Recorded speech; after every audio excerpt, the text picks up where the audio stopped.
Good afternoon and welcome again. My name is Charlie Arnott. I'm with the Center for Food Integrity, and it's my pleasure to welcome you this afternoon to both the live event and the webinar as we release the 2014 Consumer Research results. This is the most comprehensive research we've done at the Center for Food Integrity, and I hope you find it very helpful and beneficial. We have more than 600 pages of research results. Obviously, we'll only be able to get to a small portion of that this afternoon. But if you have questions or you'd like additional information, I certainly hope that you will feel free to reach out to us and request additional information as we continue to go forward. At the conclusion of the prepared presentation today, we will have an opportunity for questions from both those here in the audience at the National Press Club, as well as those of you who have gathered online from the United States, Canada, and Australia. Those of you who are online, once the presentation ends, you will see a question box appear on your screen. You'll be able to click on the question box, type in your question. It will then be read aloud, and we will respond to it. For those of you who are here in the audience, I would ask that you please wait until there's a microphone so that those who are online have the opportunity to hear your question as we go through the question and answer period. Lots of good information here today. We look forward to sharing it with you, but again, our goal is to make sure we provide these tools to folks across the entire food system so we can continue to empower and support everyone who is interested in building trust in today's food system, regardless of who you are, regardless of where you work in the food system. That's consistent with our mission and something we want to be able to help you do through the research results. We are very grateful to our research sponsors, without whom this would not be possible. So we'd like to express our appreciation to Dairy Management Incorporated, Rabobank, the American Farm Bureau Federation, and the United Soybean Board for their continued support and their specific support of this year's research, because again, without their support, it would not be possible. We also want to thank those who sponsored oversampling in individual states, the Michigan Soybean Promotion Council, the Indiana Corn Marketing Council, and the California Poultry Federation. They have opted to have oversampling in those individual states, so they'll have state-specific data available for Michigan, Indiana, and California, which can then help inform their strategy as they continue to think about what they want to be able to do to increase trust in agriculture and food. We do have a national sample of 2005 consumers representing the entire United States population, but we also segmented the population this year into 3 specific communities of interest. 30% of the respondents total are moms, 37% are millennials, 21% are foodies. So it gives you a sense of the breakdown of the population, and of course those are not mutually exclusive groups. You can be a millennial who's a mom who's a foodie, you can be a mom who's a foodie, you can be a millennial who's a mom. So lots of different ways to slice and dice those 3 different groups. So just less than half did not fall into one of those 3 categories. Most of those would be men, but not all of them. So again, the overall sample reflects the entire U.S. population, but then we do have these specific segments where we will report information because these are segments that have expressed a specific interest in food and agriculture-related issues. Understanding their concerns and how we can address them will be particularly helpful. So it's pretty easy to understand how we classified moms and millennials. Moms are those who've had children. Millennials are those between 18 and 33. How do you classify a foodie? We gave them a battery of questions, and they had to score at least above 8 on their level of agreement or their level of concern on a series of questions about attitude and behavior as it relates to food. So you can see on the left-hand side of the screen, as it relates to population, 6.56% was the mean score for those who said they seek out information on ingredients used in food. 9.26 was the mean score for foodies to seek out information on ingredients used in food. So you can see a much higher level of concern, a much higher level of agreement with those statements among foodies than the general population. And they had to score 8 or above on all 29 of those questions in order to qualify as foodies. So this is a fairly consistent level of behavior and belief among that specific group. We begin each year by giving consumers a list of 18 different issues and concerns that they may have about various life events, from their personal financial situation to U.S. unemployment to global economy.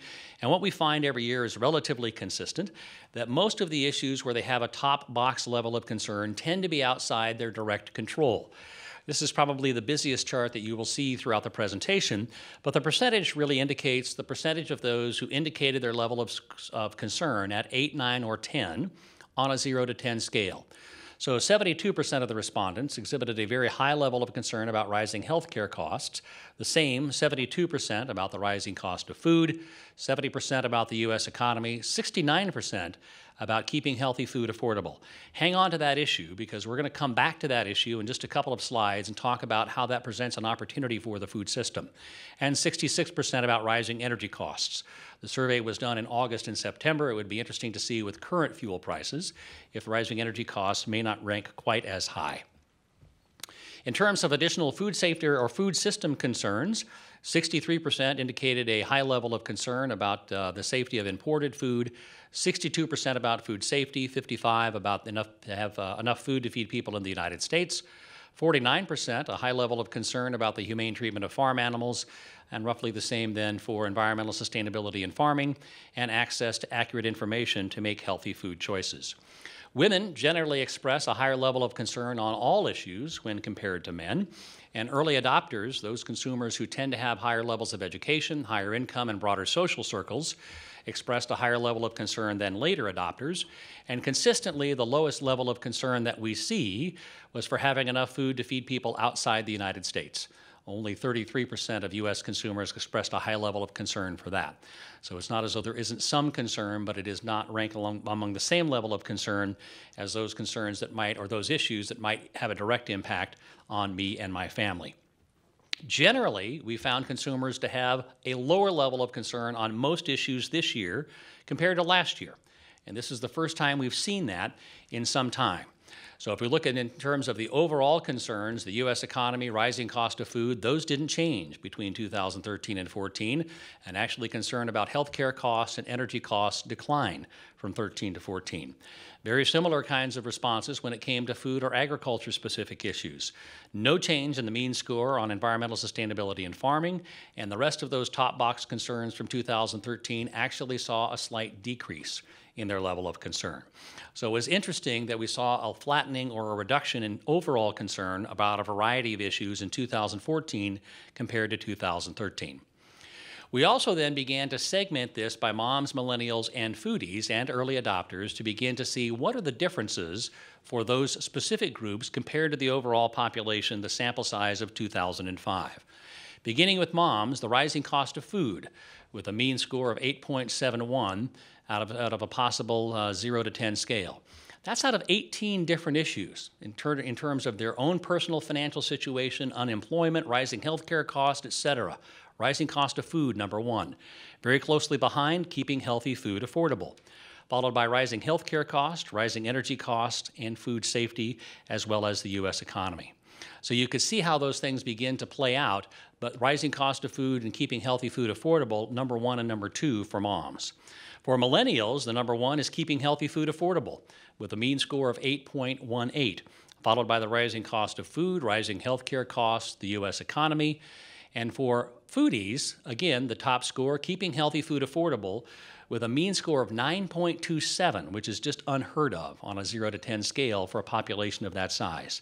Food safety is number two for foodies at 9.18, followed by the rising cost of food, perhaps not as sensitive to food costs, and then followed by rising healthcare costs and the U.S. economy.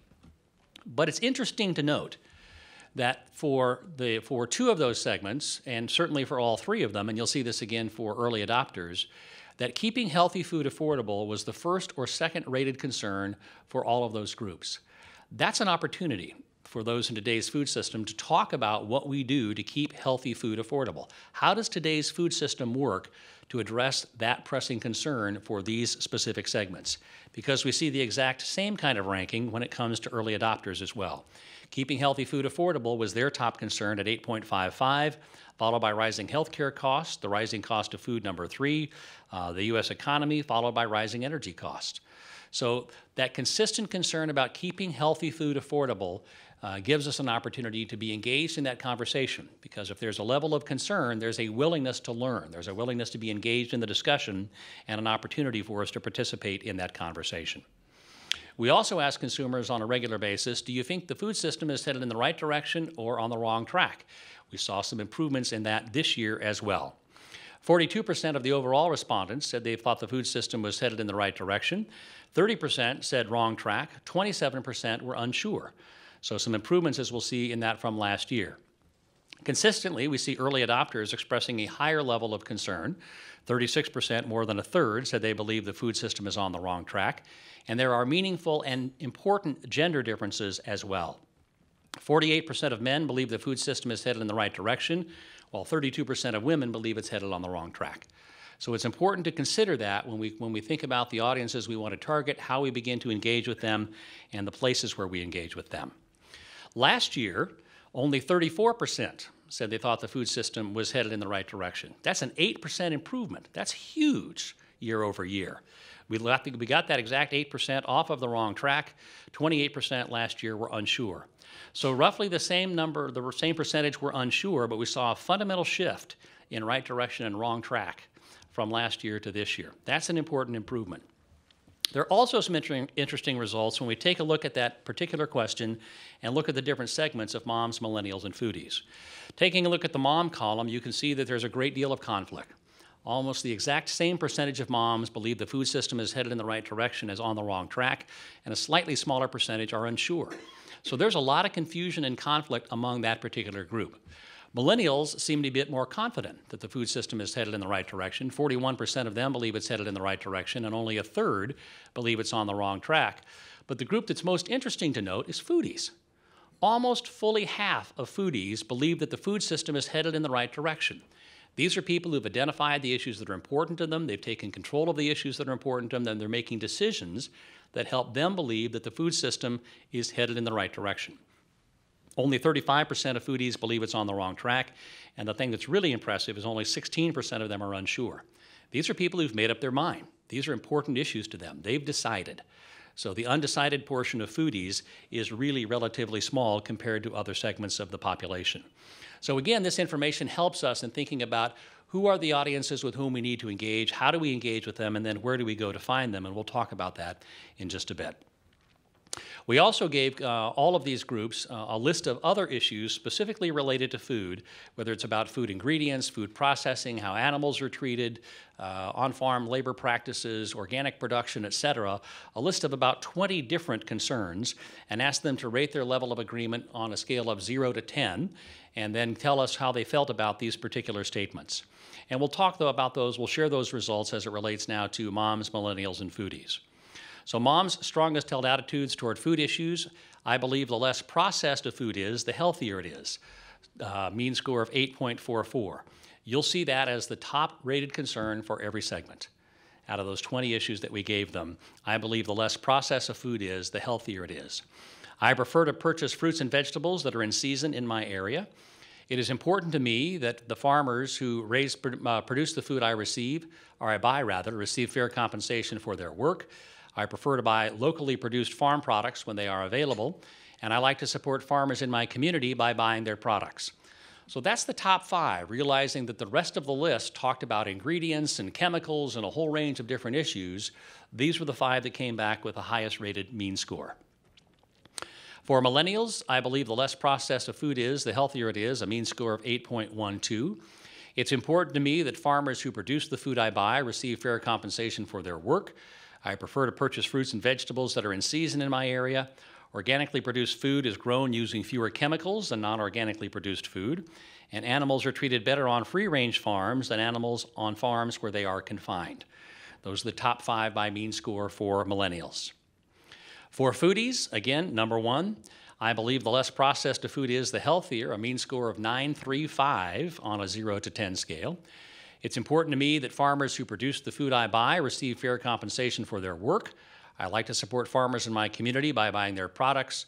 Organically produced food is better for the environment, and I prefer to buy locally produced farm products when they are available. Early adopters, very much the same. I believe that the less processed a food is, the healthier it is. I prefer to purchase fruits and vegetables that are grown in season in my area. I prefer to buy locally produced farm products when they are available. It's important to me that the farmers receive a fair compensation for their work, and I like to support farmers in my community by buying their products. Now, one of the things we are challenged by is that some of those issues are supported by science, some of them are really values-based, but some of them are not supported by science. So what do we do when consumers and science collide? That's really the issue we were trying to address in this year's research. What do we do when that happens? How do we find a better way to connect? So we had two primary objectives in this year's research. Number one was to better understand how to introduce science and technical information about agriculture and food so that they are considered in the social decision-making process. And secondly, better understand the communication channels and the processes used by moms, millennials, foodies, and early adopters when forming their attitudes and opinions about issues in agriculture and food. This is the 8th year that we've been engaged in this research, and a lot of the research is really based on the original trust model that we developed back in 2007, initially working with Steve Sapp at Iowa State University. We know that most people involved in agriculture and food, those involved in the commercial sector, are primarily interested in protecting their freedom to operate. That's the ability to do what you do with a minimum amount of outside interference. In today's environment, that requires us to consistently earn and maintain a social license, the privilege of operating with minimal formalized restrictions based on maintaining public trust. So the question then became, what drives trust? So we partnered with Steve and did a meta-analysis. We found 21 different pieces of research on the question of trust in food, and in each of those identified the 3 drivers you see there on the left-hand side of the screen. At the very bottom, it's influential others. That's family and friends and credentialed individuals whose opinions you respect, dietitians, doctors, veterinarians. Second element in building trust is competency. That's our technical capacity in science. Historically, that's where we've spent most of our time talking about what we do. We've operated under the assumption that the social decision-making process is logical and rational, and if we simply give people the right information, they'll come to our side of the argument. If they've not yet come to our side of the argument, it must mean we've not given them the right information, so we go get some more science. If they still haven't come to our side of the argument, we go get more science.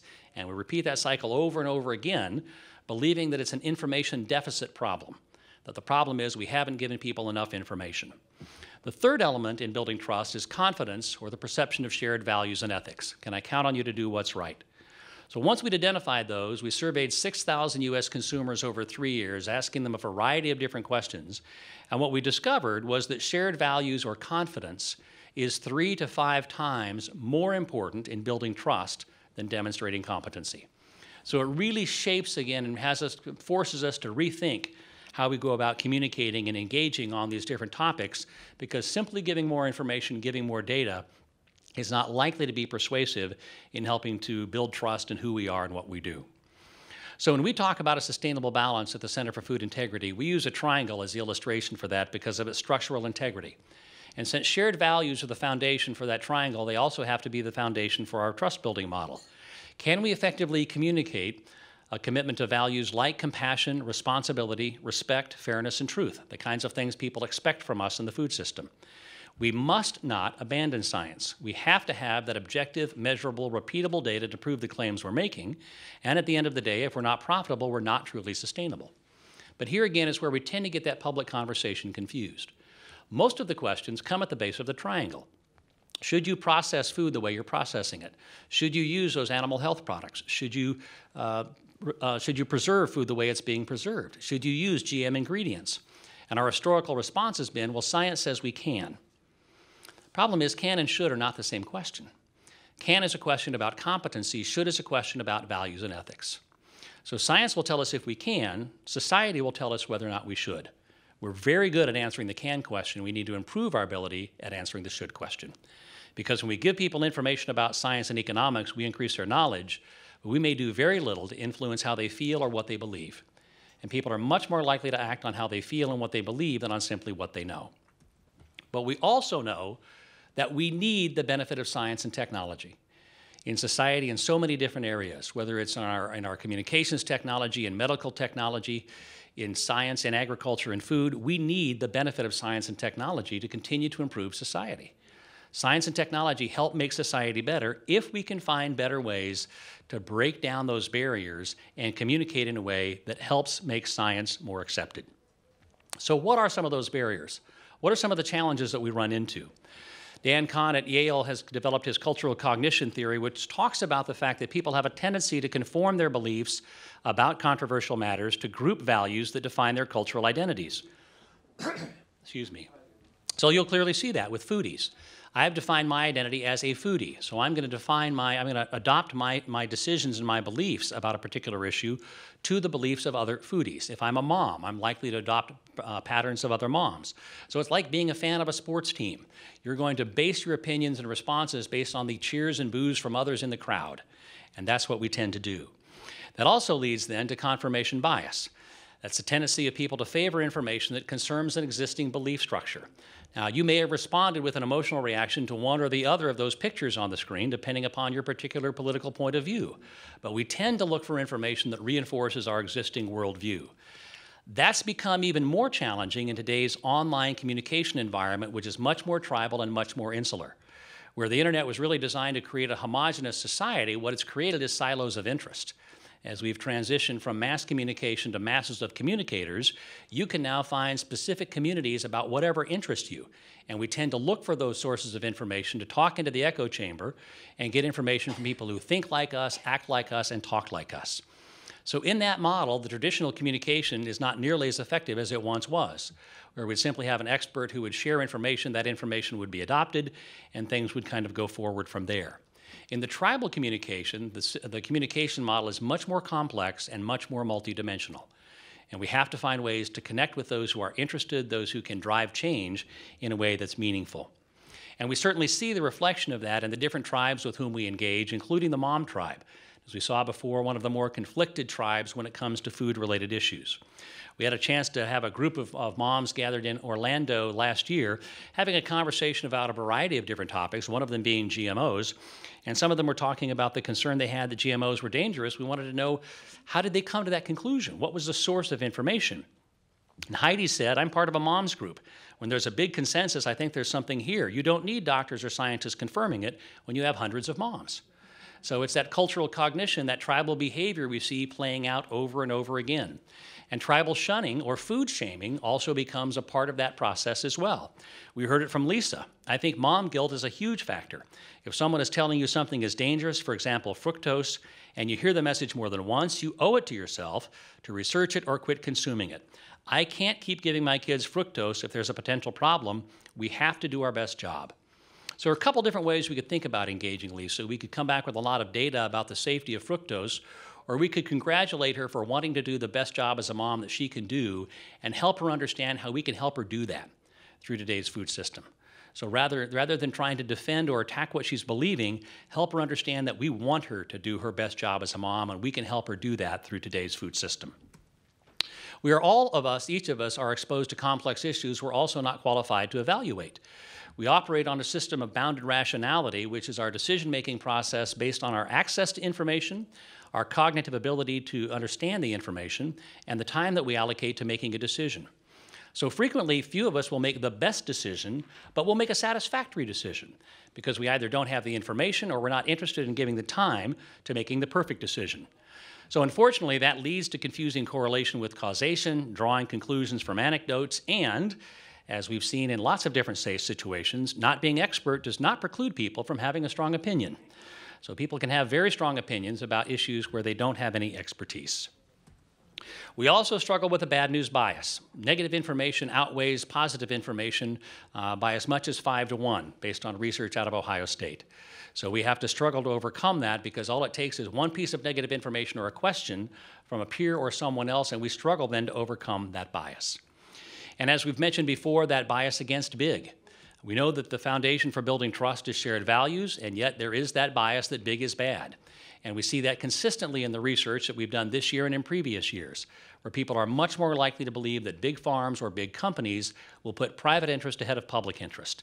And that bias creates a problem in terms of building trust. It creates that inverse relationship between size and the perception of shared values then, which are the foundation for building trust. So a number of different barriers that we have to overcome in order to be successful in building trust in who we are and what we do. So we understand and accept the fact that consumer concern and skepticism today is very understandable, and the consolidation, integration, and application of technology is now prompting concern about who benefits. Who benefits from that technology? Is it the consumer, is it society, or only those who control the technology? And how do we know that? How do we understand where the actual benefit exists for that technology? So from our perspective, the goal should not be to win a scientific or social argument, but to find more meaningful and relevant ways to introduce science and technology to encourage informed decision-making. If we can find better ways to introduce science and technology that informs decision-making, we will have been successful in helping people become more supportive of today's food system. Because the decision-making maze that consumers are faced with today is substantial. As they try to get from the beginning of that process into making an informed decision, whether it's bounded rationality, confirmation bias, tribal communication, scientific illiteracy, there are a number of different barriers that have to be overcome to really help people cross through that maze to the point where they can make well-informed decisions about today's food system. So what we did this year is we took the best models we could find from anthropology, psychology, and sociology and combined those to find some new insights into how we could better encourage people to make informed decisions. Again, Dan Kahn's work on cultural cognition and anthropology, Peter Sandman and previous work we've done in outrage factors in psychology, and then the Everett Rogers model on the adoption, diffusion of innovation in sociology, took the best learning we could find from all of those and integrated that into what we tested this year to see if we could find better ways to communicate. So this year what we focus on is information that really is related to both messenger and message, because the two are intricately connected. You can't really pull the two apart. You have to be able to measure both of them in a way that is meaningful. So on the left-hand side of the screen, you will see message measurement. And what we were interested there is kind of two primary elements related to believability and comfort. So as we took the different statements about the different issues, we wanted to know how did each of those elements contribute to believability, and how did each of those elements contribute to greater comfort about the issue? Then how did that overall message contribute to believability, and how did the overall message contribute to comfort? And then, what difference did it make based on who the messenger was? What did the messenger do in terms of increasing trust? What was the messenger's contribution to competence and confidence? So as you look at the two icons kind of at the bottom of the screen where you see the green envelope in the little icon, when you see that at the top of the screen, that means we're going to be talking about message. When you see the yellow icon on the right-hand side there with the person with the thought bubble above his or her head, that's when we're talking about messenger. So as you see the results, those are a couple of icons that can help you understand what we're talking about. Now, for those of you who like statistics, this is going to be meaningful, but it's simply a way for us to illustrate how robust the models were. As we kind of take a look at the correlation between the various models, what we're really looking at is the R-squared over there in the red box. This was for one particular model where we tested the messenger trust in a mom scientist about antibiotic resistance. You can see the R-squared is 0.91. And R-squared is a measurement of variance in anything between 0 and 1. R-squared of 1 means you've explained all variance in the model. Anything above 0.3 is considered publishable by academic standards. So these are incredibly robust models. Similarly for GM, you can see an R-squared of 0.93. So as we take a look at building this and then what it means, we know statistically that these models work, that these models will be very helpful in allowing us to achieve the kind of outcomes we're looking for. So let's begin to break it down now and talk about what do we do with this. We've kind of set up the situation now. We understand where we've come from, some of the attitudes, the barriers to effectively communicating. So how do we begin to overcome those barriers?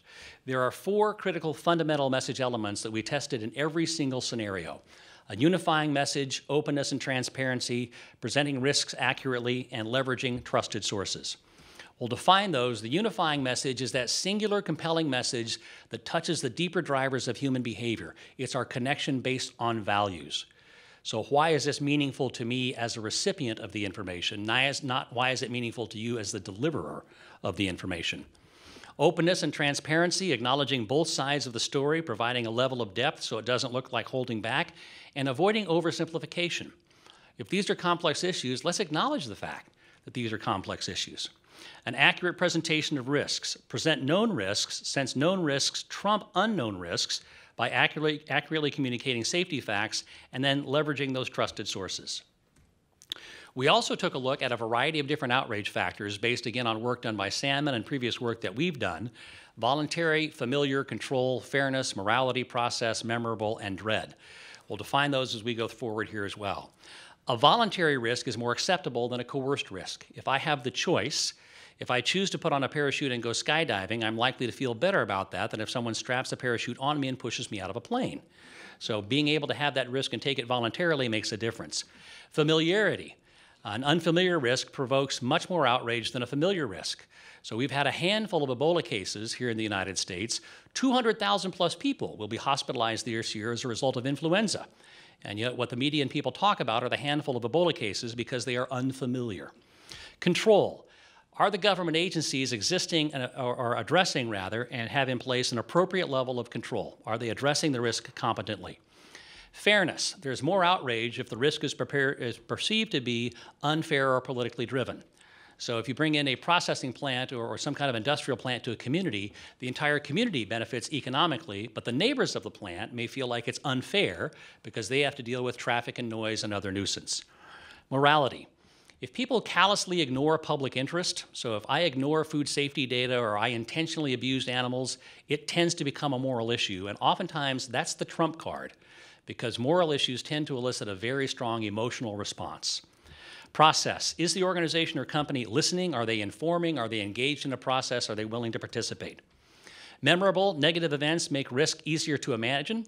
So if a plane disappears somewhere in the Pacific Ocean, we'll remember that much more than we will the hundreds of thousands of people that will die in car crashes. So in terms of actual risk, it's a much smaller risk, but it's much more memorable.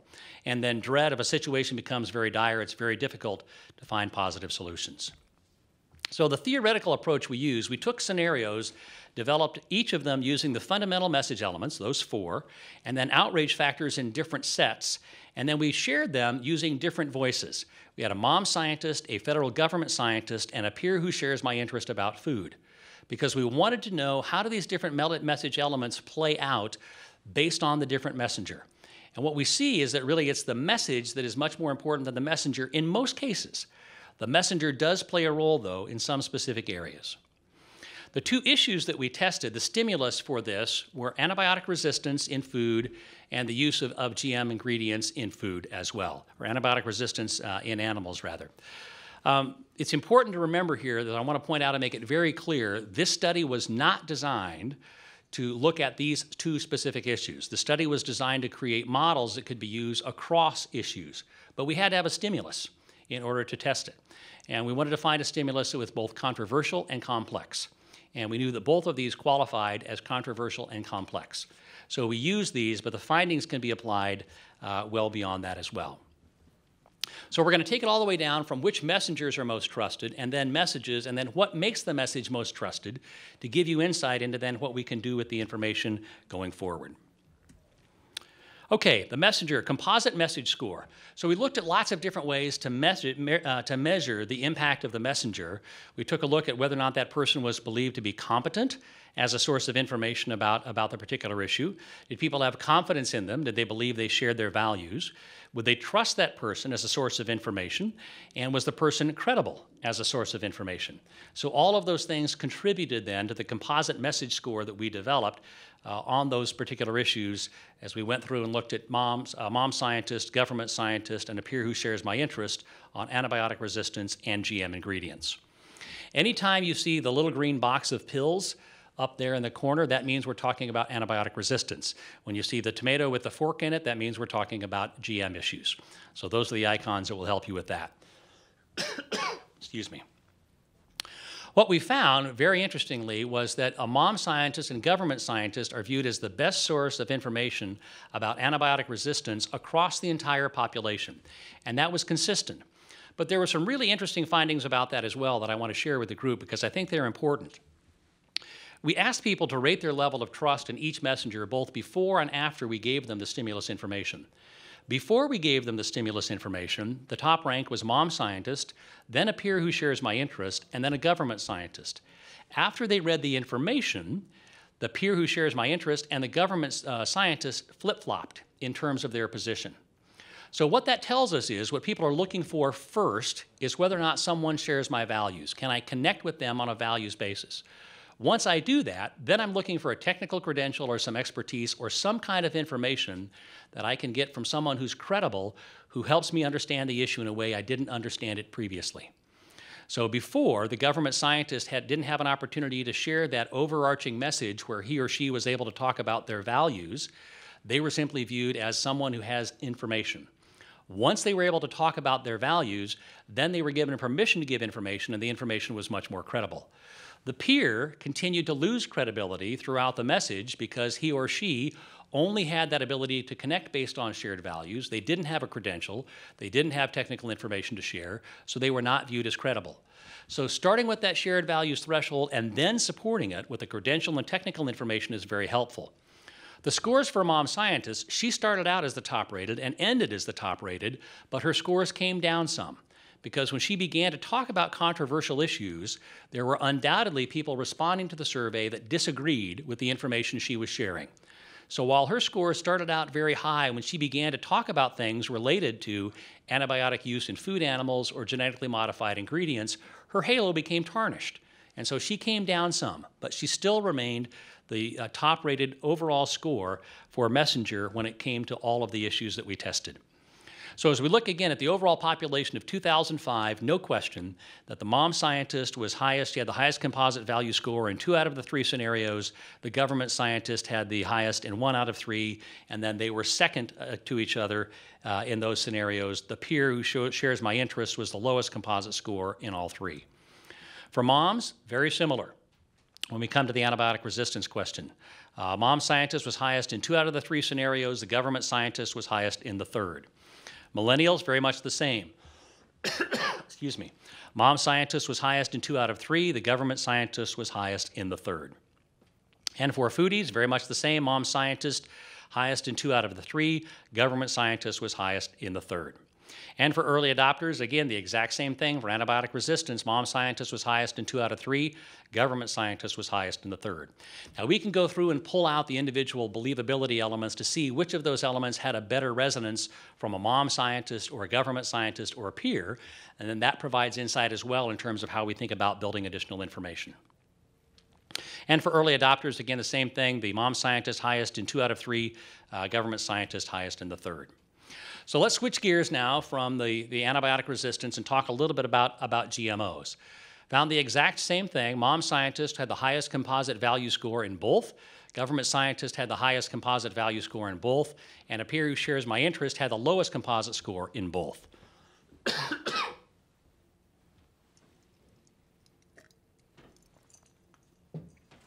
We did begin then to see some variance when we got to Moms, Millennials, and Foodies when it came to this particular issue because it tends to be more controversial and somewhat more complex. For moms, very much the same. Mom Scientist was highest in both, followed by the Government Scientist, and then the peer was last in both. For Millennials, the Mom Scientist was highest in one, Government Scientist was highest in the other one. For Foodies, the Government Scientist was highest in both. A Mom Scientist was second in one. The peer who shares my interest was second in the other. So as we saw earlier, a peer who shares my interest about these issues tends to rank higher as a credible source for Foodies than for the other groups. Yeah. And for early adopters, very much the same. Mom Scientist was highest in both. Government Scientist was second in one of those. A peer was last in both. So interesting results as we look at all 3 of those. So we begin to see some fairly familiar patterns expressed where the Mom Scientist continues to be viewed as the best source of information, followed by the Government Scientist on most issues, and a peer as a second source for Foodies, particularly on some areas. So then the question becomes, all right, if those are the messengers that people trust, what promotes that trust? How do we know what actually gets to that level of trust? And that takes us back to the model. Excuse me. Where you have believability and promotes comfort with the issue, messenger competence and messenger confidence all contributing to trust. And what we found was very, very interesting. Perception of the messenger competence and confidence are both strong predictors of trust, but confidence, as we've seen before in our previous peer-reviewed research, typically carries at least twice the weight in predicting trust with the messenger.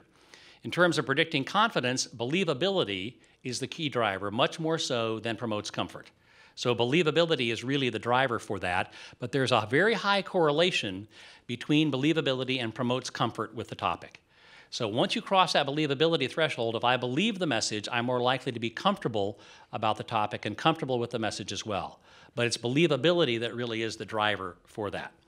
So then continuing to peel away the onion, the question becomes, what contributes to believability? That's kind of the next step in the model, is how do we begin to understand what contributes to believability? So in terms of looking at that, if you'll recall, we had the 4 fundamental message building blocks, and then we had the 8 different outrage factors, all of which have some impact on believability. But through the statistical analysis, we were able to identify what weight each of those has, so we could identify which ones of them have the greatest impact on believability, therefore on trust. What we discovered was that presenting risks accurately was statistically significant in 18 of 20 models. Very important in terms of presenting risks accurately. Being open and transparent, statistically significant in 17 of 20 models. Having that unifying message where you're communicating and connecting based on values, significant in 11 of those 20 models. Leveraging trusted sources, significant in 5 of the 20 models. The outrage factors that really drive message believability: oversight, appropriate government control, significant in 17 of 20 models. Process, is the organization willing to engage? Are they open? Are they sharing information? Are they listening? That was significant in 12 models. Fairness was only significant in 1 model. Familiarity was significant in 1 model. And voluntariness was significant in 1 model. So you can begin to see a very clear pattern emerge about what are the elements that really contribute to believability, because we know statistically believability is what drives trust. Excuse me. So if you were only going to look and take away 5 key elements from the presentation today, it would be these 5. That if you're going to go about building a fundamental message framework to be successful in looking at taking this research and putting it to use, it would be implementing these. Create that accurate presentation of risks. Present known risks, since known risks trump unknown risks by accurately communicating safety facts. So just taking a livestock example as an illustration, when you concentrate animals on a particular area of land, it allows you to make much better use of the manure that they produce, but it also creates greater risk if there's catastrophic failure. So to address that catastrophic failure, here's what we do to manage that risk. So you acknowledge the risk and you talk about how you're managing it as opposed to simply not acknowledging that it exists. Being open and transparent, acknowledging both sides of the story, providing that level of depth so it does not look like you're holding back, and avoid oversimplification. You can't simply have a nuclear plant on one side, a cord running over to a toaster and saying, this is how it works. It's a little more complex than that. So you need to be able to avoid that oversimplification. That unifying message, that singular compelling message that touches the deeper drivers of human behavior. Acknowledge people's concerns, talk about values, connect with them in a way that's meaningful for them. And then in terms of the outrage factors, talk about the appropriate level of government control that is in place and the process.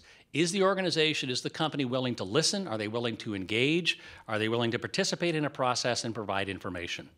If you're going to take away those 5 key elements, those would be the elements that would have the greatest impact in helping us to build trust. So as we think about, again, just a little bit more analysis on those, it's a bit more complex when the issue is a bit more complex. When the issue is less complex and controversial, the elements that impact believability are more consistent across messengers. So as we looked at kind of doing the additional analysis that we don't have time to cover today, the message elements that contribute to believability were very consistent across moms, a mom scientist, a government scientist, and a peer who shares my interest. I should have clarified earlier, by the way, the peer who shares my interest is not gender specific. We use that picture here as an icon for the presentation, but in the narrative it's just a peer who shares my interest. So it's up to the respondent to determine whether that's male or female. Antibiotic resistance was clearly less controversial and less complex than GM, and so we have a very clear path on that issue in terms of the kinds of information that contribute to believability.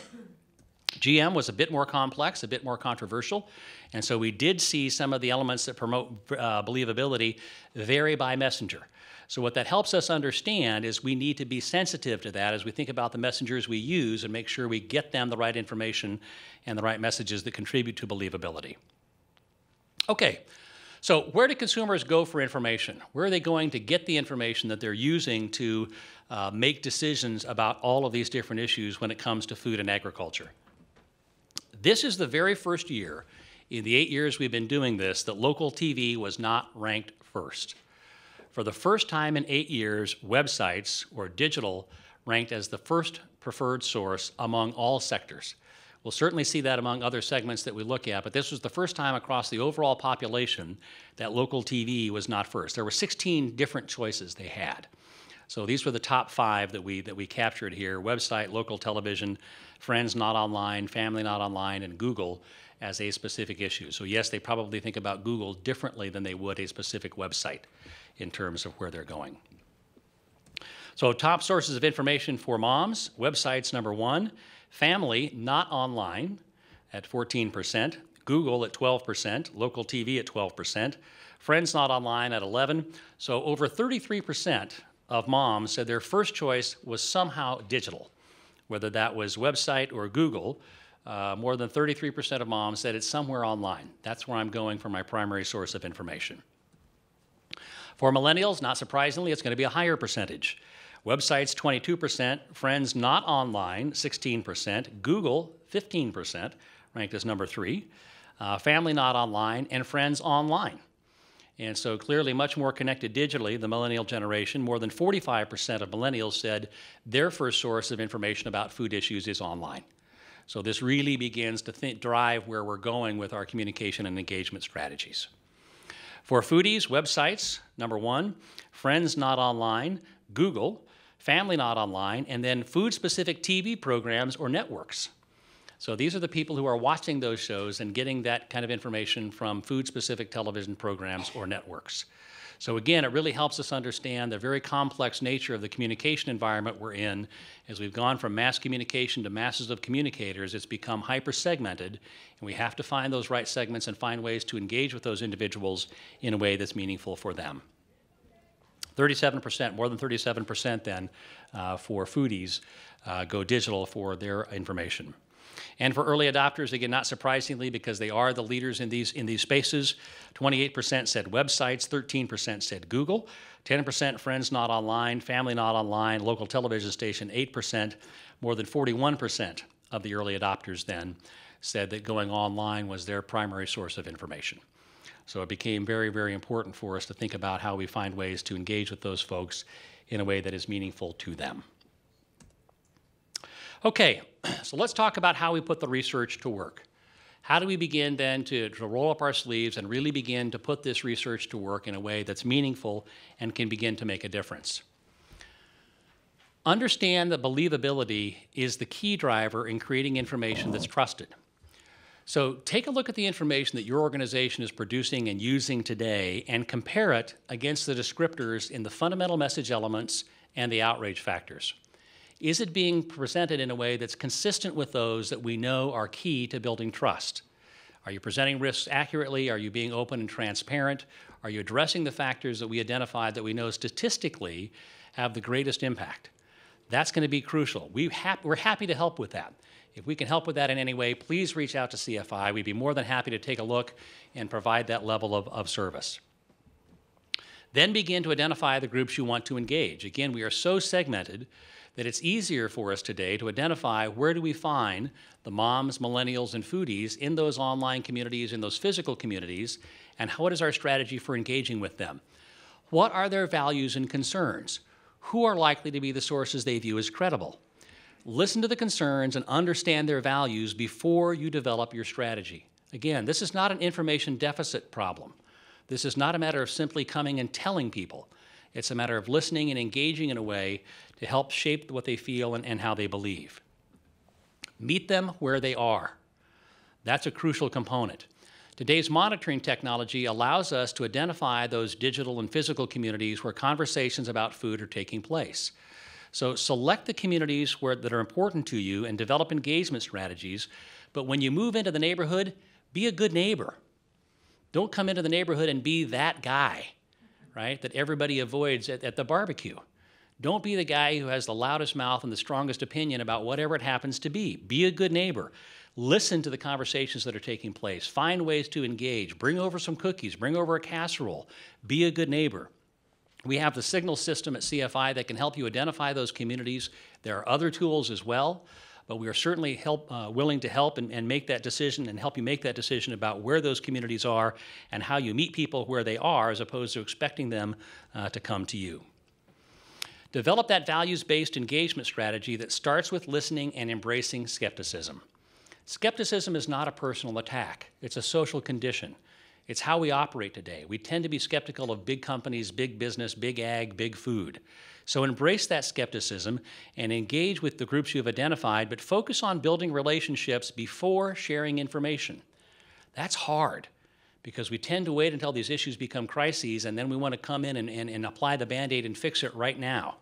But we've got to invest in those relationships and then understand and appreciate the group expectations and cultural norms, because those will influence how to best share that information. I'm not likely to be welcomed in a group of mom millennials. Not going to happen, right? But we have people who will be welcomed in groups of mom millennials. So how do we find those people who can engage and have that conversation, understand the cultural norms and expectations of those groups, and behave in a way that is welcomed? And then commit to engaging over time. This is going to be a process, not an event. This is going to be something that's going to take time, and authentic transparency and continued engagement will encourage that objective evaluation of the information that supports informed decision-making. That really gives us the best opportunity possible to be effective in building trust if we commit to engaging over time. Okay, before we close and open up for question, I do want to make you aware of a few other things that we have coming up, some future webinars on January 15th. For those who were not available to participate today, we'll have another webinar, kind of a summary of the results. Today's webinar is being recorded, and it will be posted on the CFI website sometime probably early next week. So if you want to reference it or share a link with others, you'll certainly be able to do so. We'll have a specific breakdown into millennials on January the 22nd. So if you're interested in knowing more about the millennials and kind of what their thoughts are and their thinking, it is fascinating to go through the detail and kind of take a look at what people are thinking. Insight into Moms on January the 29th. So you'll have an opportunity to participate in that if that's a group that you are interested in. Insight into Foodies on February the 12th. So it gives you an opportunity for some more detail there. And as we think about the two specific issues that we addressed, insight into antibiotic resistance on February the 26th, and then on March 12th, some insight into food with GM ingredients. So if those are issues that are particularly relevant to you or issues about which you have a concern, we would encourage you to go on to the foodintegrity.org website and register for those. There is a 24-page summary of the research available online as of today. It's a PDF you can download for those of you who are here. We will give you a copy of that before you leave, and we'll have some extra copies out on the table. If you'd like to take those copies with you or share them with colleagues, please feel free to do so. And if you would like more information, if you'd like a presentation or more data, you can simply send an email to learnmore@foodintegrity.org. That would be the way that you can reach out to us to request some additional information about a particular segment or to get some more information or request a presentation of the research. So with that, we're going to stop the formal presentation, and I believe we've got about a half an hour left for questions. So we'd welcome questions both here as well as questions on the webinar. And Jenna, are you set up to take questions back there from those online? Yes, I'm just perusing those now. Are there any out in the crowd that we can take initially? Any questions up here while we're getting set up there for the online questions while she's sorting through those? Must have got everybody question. We got one right over here. Charlie, a number of times you talked about trust, and again, the main goal of the Center for Food Integrity is developing trust in the food system. So I wonder if you could just, reinforce that and tell us a little bit. It seemed to me that a number of occasions it came out, in trust again is the number one key thing, and whether it's the messenger or how you put the message together, how do you develop trust in the system? And you said earlier it's 3 to 5 times more efficient in terms of getting the message across. And maybe you could talk about that a little bit. Sure. Yeah, our research has shown that really communicating values and connecting on values is 3 to 5 times more important than delivering information. The other thing that's really crucial is we're not given permission to introduce technical information about any topic until we've crossed that shared values threshold. So until we've communicated values, we've made that connection, people know that we understand and accept what's important to them, at that point we're given permission to introduce more technical information. But until we do, we're not. In fact, in Kahn's theory of cultural communication or cultural cognition, he talks about the fact that if you have polarized groups around whatever particular issue it happens to be, If you introduce factual information that contradicts the values of that group, you actually simply further polarize that group. You cause them to take harder positions and harder stances, and he talks about global warming and the global warming illustration as a part of that. Simply introducing information into that debate tends to just add fuel to the fire, as opposed to really encouraging a more informed kind of conversation. So if all you do is add data, and we've seen this in various instances in online conversations where if someone jumps in and says, you're wrong and here's the data to prove it, they're frequently beaten down by others because they don't belong to the group, they don't understand the group culture or the norms, and they haven't spent the time learning really what that group expects. They simply dive in and start dumping data, and they're frequently kicked out of the conversation, and that it just causes that group to bind together more quickly. Yes, in the back, Jana? Yes.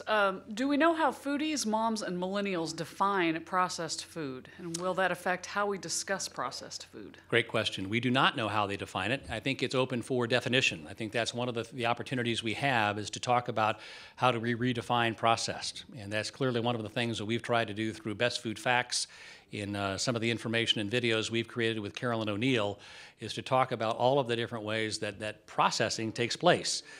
Whether it's freezing or canning or simply adding nutrients, whatever it happens to be, there are lots of ways that processing takes place that add value, add nutrients, make food safer and easier and more affordable for us. But it's that overall perception that somehow processing is negative that we'll have to engage in that conversation to kind of unpack part of what it is about processing that they believe is negative, to get a better understanding of specifically what are the concerns.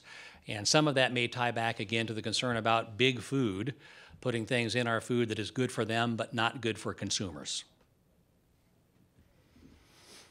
Marty? Thank you, Charlie. It's always wonderful to hear your research because it's very thought-provoking. I was curious about digital becoming one of the primary sources for information. And you went through characteristics of individuals that were trusted messengers, right, as well as characteristics of the message. Are those the same things, in your view, that inform the attributes of a digital interaction as to whether or not it would be powerful and trusted? Great question, and I believe the answer is yes. We do have some information about that more specifically, but it is about finding the right messenger, finding a messenger that belongs to that tribe or a messenger that can relate to that tribe. Overall, if you look at trustworthiness, university experts tend to be some of the most trusted because they have that technical credential and they're believed to not have a conflict of interest because they don't have a financial interest in the information. But if you can find those experts who have the ability then to communicate in a way that's relevant to that specific audience, it'll be extremely helpful.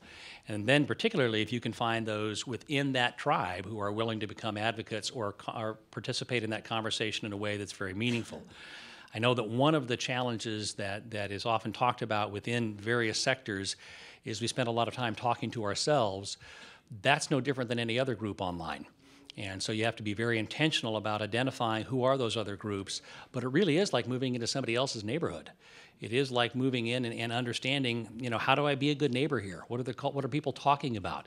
How does my neighbor take care of his yard, and what is my neighbor over here like for dinner, and can I bring a dessert over? And really those same kind of attributes and building those relationships over time so that you are viewed as a credible source of information. This is a lot more about building, establishing, and maintaining relationships than just sharing information. But the same attributes apply. But I think we really have to take a look at this and really adopt a longer-term horizon, realizing that there's short-term actions that have to take place to get us there. Jana? Can you offer any ideas about how transferable this data is to other cultures? No, I would love to do that, but that would be purely speculating on my part. I think some of it would be transferable to North America, for certainly Canada and probably Australia. Those are the cultures that we've worked in that seem most similar, but communication is culturally specific. And so it would be important to have some replication of this in order to make sure that it was valid. I'd be very skeptical about looking at this in Europe or Asia particularly. But I think if you looked at cultures that had a lot of similar characteristics, you could apply some of it, but you'd probably want to make sure you verified it because communication is so culturally specific. Another one back there, Jana? Go ahead. Yes, how do you define mom scientist? We defined it in the research as a mom who has either scientific education in science or is a working scientist. That's all that's as much depth as we gave it. So we didn't declare her particular degree or expertise. What we were trying to do was to see if we could incorporate someone who was perceived to have some foundation of values coming from a mom. People tend to assign specific attributes to mom, and a technical credential to the same individual at the same time, to see if we could, what it meant to have that shared values, the implied shared values, and a technical credential. What did that do to perceive trust and confidence in a messenger? And what we saw that it was important. So it certainly doesn't limit the ability to communicate based on values to a mom, but it shows the importance of combining values and a technical credential. Yeah, LaDonna. This is probably a leap away from your data and a little bit of speculation on your part, but as you talk about that, I think of those of us who are using women producers and mom Right. agriculture specific, and it would be interesting to see how we could find some inferences as if there is way we can strengthen their credibility with that same technical knowledge. I know when we have done some things, you get a really good response, but this is the first time I've seen it data-driven. So Yeah, thank no, you. I think you're spot on. I think it would be really helpful to see, okay, how do we continue to make those linkages, and then how do we continue to provide more tools, more support, and more encouragement for people to be successful in those ventures? Because, you know, there's a lot of places I can't go, I don't qualify, but we need others who can in those venues. Jana? Jana, you have a lot of questions. I know, this is great. There was a lot of discussion around different messengers and their level of trust with different segments. Was there any research done around why some messengers were considered more trustworthy than others? For example, why a mom scientist was more trustworthy than a government scientist? Right. Kind of going back to the original models that we created, and some of the things that we have heard from our qualitative research and then validated in previous years' quantitative research, it really is about making that values-based connection first, that ability to make a connection based on the deepest drivers of human emotion, and then being able to share information. Those are crucially important to be able to link them together. So it's not one or the other, because as we saw with a peer who shares my interest, if I can connect with you and be a friend and be a buddy, that's great. But if you're really interested in complex technical information and I don't have it, I'm not of great use to you. But if I can be that person where I can connect with you based on the deepest drivers of what's important to you, and then I have that technical credential, it can be very helpful. Looking at the changes in trust scores for the government scientist was really remarkable. To be able to see how once we were able to make the government scientist a person and make them someone who was relatable, that their credibility and their trust went way up. And so that's information I hope we have the opportunity to share with various agencies across the government to help increase their effectiveness in communicating as well. Yes? I believe early on you mentioned that foodies kind of feel they have sort of taken over our food system. And I immediately thought of my sister, who's a single mom of 3 children, who just is concerned about putting the cheapest food on the table that she can find. Do you think they think that they've taken over the food system for America as a whole, or sort of just their niche just for markets? Them. What I was really trying to impart there was that they feel like they have control of the food system for them. So when they felt like that the food system was headed in the right direction, almost 50% of them felt it was headed in the right direction because they've made decisions and are making purchasing decisions that make them feel like the food system is working for them. So your sister really represents that group that's almost a third, where they believe, yeah, it's in the right direction, no, it's on the track, no, I'm unsure. Because I'm trying to figure out how do I make good decisions for my family when I have concerns about nutrition, I have concerns about health, and I've got concerns about budget. And I've got to balance all 3 of those every single day. And so those are different groups with different concerns. Yes. What about mom farmers? Do you think those messengers would have a similar impact as mom scientists? It depends on the technical credential, but being a farmer will have some kind of implied technical credential. As we saw in terms of the ranking, we covered this before the webinar, but on GM particularly, because that there's an implied knowledge that comes with being a farmer when it comes to farm-related topics. So they will have a level of technical expertise on some farm-related topics We'd probably want to test how far that went with the distinction between a mom scientist and a mom farmer. My guess is it would be topic specific. That on some of those topics they would be viewed very much so. If you were talking about agricultural practices, it would probably apply. If you were talking about food processing, it probably would not. So it probably depends on the topic. But my guess is yes, because you have that implied level of expertise because this is your livelihood, this is what you do. You can find a mom farmer who's a veterinarian who also is a university scientist. We're golden. Other questions here, or go back to Jana? Go ahead, Jana. Can you speak at all about the effects of GMO labels on trust with companies? Yeah, it's a very complex issue. It's interesting because when you think about the whole idea about labeling, I think what people are looking for is greater transparency. And I think for a variety of reasons that has devolved into a conversation about labeling. Transparency is about a lot more than a label. And so people are looking for more transparency in the food system, and maybe that doesn't have to be a label issue. Maybe there are other ways to think about communicating that information in a way that's meaningful. Because when you talk to consumers about the issues that are meaningful to them, it's not limited to a specific production technology or an ingredient. It's a wide range of issues that consumers have an interest in that would well exceed the ability to put all of those on a label. And so I think the better option might be to say, okay, what are the technological options we have? What are the systems options we have to provide information to consumers in a way that's relevant and meaningful to them? Let's move the conversation beyond any particular issue, whether it's impact on rainforests or fragile ecosystems or how workers are treated or whether there's a GM ingredient, and talk about embracing the fact that consumers have a right to know and own that position, and then look for ways to give them information in a way that's meaningful to them, that is workable for the food system. And that's a different way of trying to embrace the food system as opposed to fighting these one at a time, because the issue today might be GM labeling, but it'll be something else after that issue is decided. Charlie, we've talked a lot about food safety, and we've talked about food availability.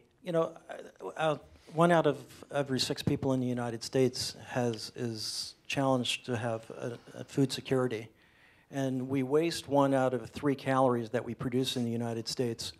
Was there any discussion about food waste in the U.S. and perhaps educational programs or something of that nature to change that behavior? Great question. We did not ask specifically about waste. We did ask about obesity. It did not break through in terms of the top ranking issues or concerns. So I think food waste is one of those emerging issues that clearly those within the food system recognize the magnitude of that problem and the opportunity to really have an impact on the overall food system. I don't know that it has penetrated the consumer consciousness in the way that maybe it needs to drive change. Yes. Hang on, we get a quick microphone right here. Carol Kokendorfer, Linkages. Charlie, wonderful job. Excellent presentation and summary. In sitting here in Washington, we know at the end of the day there's going to be a discussion, either you're pro or con, whatever the issue is, antibiotics, GM, right, industrialization, whatever. And yet so much of the discussion you're saying is, let's have the discussion, let's be tolerant, let's be open. But at the end of the day, when you put it into a political setting, you're yes or no, and you're gunning for sides.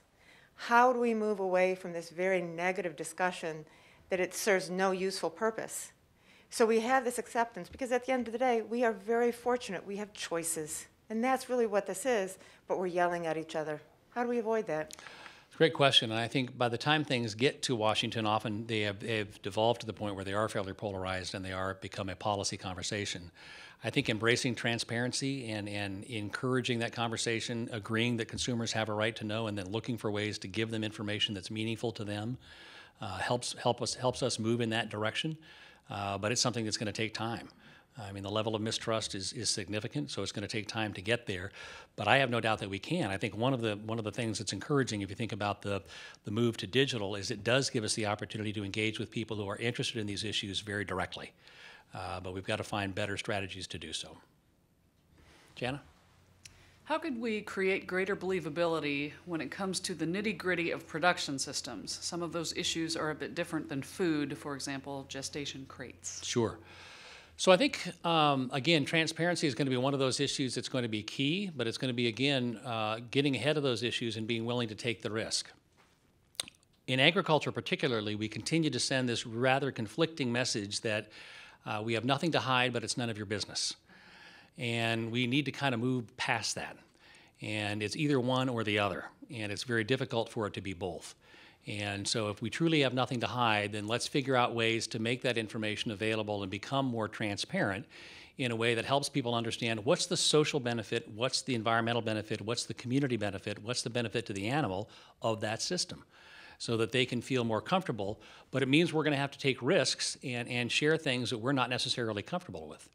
And I think in doing so, one of the things that we have to be willing to embrace when it comes to transparency is once you become more transparent, it's likely to get worse before it gets better, because the trolls will come out first, and the haters will come out first, and those folks you'll have to deal with and figure out how do you tolerate that while you continue to be engaged in a conversation that's more meaningful.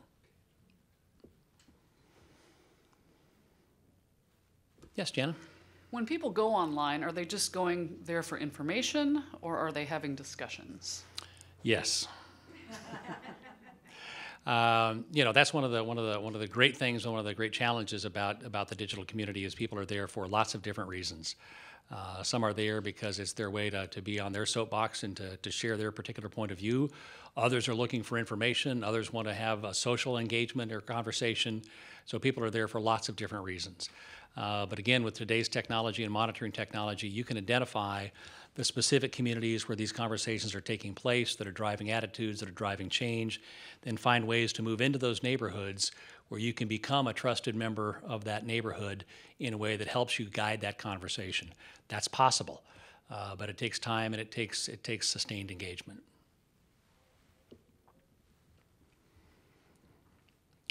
Any other questions, Jana, from you? Not currently. Okay. All right, if there are any other questions from anybody here in the room?